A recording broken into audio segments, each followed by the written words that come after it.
Storja twila ta' ħatrit f'kargi għolja mill-1987 il-qudiem.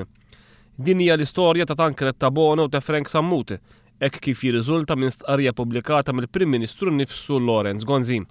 Tancred Tabone nħatar minn gvernijiet nazzjonalisti kemm bħala chairman tal-Enemalta u kif ukoll bħala chairman tal-Mediterranean Offshore Bunkering Company Limited, l-MOBC. Bħala rappreżentant tal-Kamra tal-Kummerċ huwa serva wkoll fuq numru ta' bordijiet pubbliċi kif ukoll fuq il-Kunsill Malti għall-Iżvilupp Ekonomiku u Soċjali l-MCESD u l-Malta Enterprise. F'Awwissu tal-2003 bħala chairman tal-Enemalta, Tancred Tabone ta' wkoll kuntratt ta' konsulenza lil Frank Sammut.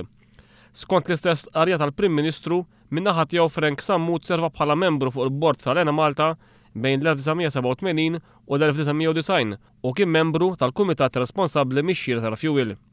Kien anke impjegat tal-Mediterranean Offshore Bunkering Company Limited l-MOBC għal 16 sena sħaħ u kien maħtur kap eżekuttiv ta' din il-kumpanija f'Awwissu tas-sena 2000 meta Tancred Tabone kien ukoll chairman tal-MOBC. Fl-istqarrija tiegħu Laurence Gonzi semmi wkoll kif il-kuntratti ta' Sammut fl-MOBC u ta' Tabone fl-Enemalta eventwalment ma kinux imġedda minn gvern immexxi minnu fl-2004 u fl-2005 rispettivament. Madankollu l-Prim Ministru imkien ma jispjega għaliex dawn il-kuntratti ma kinux imġedda. Ironikament, wara stqarrija ta' paġna u nofs li fiha għamel sensiera ta' dikjarazzjonijiet, Laurence Gonzi talab lill-medja u lill-pubbliku biex il-koll jistennew l-eżitu tal-proċeduri tal-qorti u biex jħallu l-ġustizzja tieħu l-kors tagħha għaliex fi kliemu dan huwa fl-interess ta' kulħadd.